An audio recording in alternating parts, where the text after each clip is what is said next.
আসসালামু আলাইকুম ওয়া রাহমাতুল্লাহ। আগামী জাতীয় সংসদ নির্বাচন 12 ফেব্রুয়ারি নির্বাচন উপলক্ষে দায়ের পটুয়াখালী দুই বাউফলের জামাতের লোক এবং তারা শুধু জামাত না, তাদেরকে যে রক কাঠার যে কথাটা বলছে, তিনি বিগত সময় রাজশাহী বিশ্ববিদ্যালয় ক্যাডার ছিল। তিনি একটা বক্তৃতায় বলছে যে রাজশাহী বিশ্ববিদ্যালয় একটা হলে যে অর্থ আছে এদের সারা বাংলাদেশ তারা মোকাবিলা করতে হবে। তার প্রমাণ আজকে সে দেখা গেছে। দেখেন বুলিয়া চাঁদকাটি ভোটার কেন্দ্রে সে কি পরিমাণ অর্থ পাঠাইছে, তারা কি এটাকে নির্বাচনের জন্য পাঠাইছে, এই দেখেন তার প্রমাণ সহকারে প্রমাণ আছে। হাজার শত লোক প্রমাণ আছে, তারা কি বুঝাতে চাচ্ছে আগামী এই দেখেন কি চাপে আছে ভোট কেন্দ্র সহকারে। দেখেন উপজেলা বাউফল ইউনিয়ন পটুয়াটে দালিয়া ভোটার কেন্দ্র চাঁদকাটি, এই দেখেন প্রমাণ সহকারে তারা কি করতেছে পটুয়া এবং পটুয়াখালী বাউফল।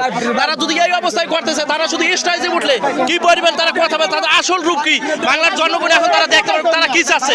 এবং তাদের পাইপগুলো কি অবস্থা দেখেন, 6 বস্তা পাইপ এরকম ছিল, 6 বস্তা পাইপ ছিল, এই দেখেন এরকম পাইপ। এইটা কি নির্বাচন করে আসাদুদ্দিন না কি আছে, তারা কি করতে চায়, তারা বাউফলে কি করতে চায়, তারা জামাতের নাম, তারা ইসলামকে ধর্ম ব্যবহার নামে তারা প্রতিষ্ঠিত করতেছে। তারা কি চাচ্ছে মানুষ দেখুক, কিন্তু দেখেন এইটা কি অবস্থা তাদের।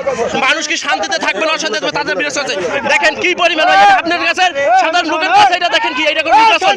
বিগত সময় স্বাধীনের পরে থেকে আরো তো নির্বাচন হচ্ছে না, এটা নতুন নির্বাচন হচ্ছে। তারা ঠিক হয়ে আসলে নতুন নির্বাচন তারা দেখাতে চাচ্ছে যে কিভাবে এই জামাতের কাম একশের জায়গায় জায়গায় চাইনিজ কুড়াল হাল্লাইয়ে থুইছে। এই দেখেন ওঠান, আমাদের কথা ওঠা না ভাই, আমাদের কথা হইলে এই জিনিসটা কেন এখানে আসবে, আমাদের এই জিনিসটা কোথায় আসলে জামাতের লোকজন, হ্যাঁ জামাতের লোকজন এই যে দেশি অস্ত্র ধরা গেছে।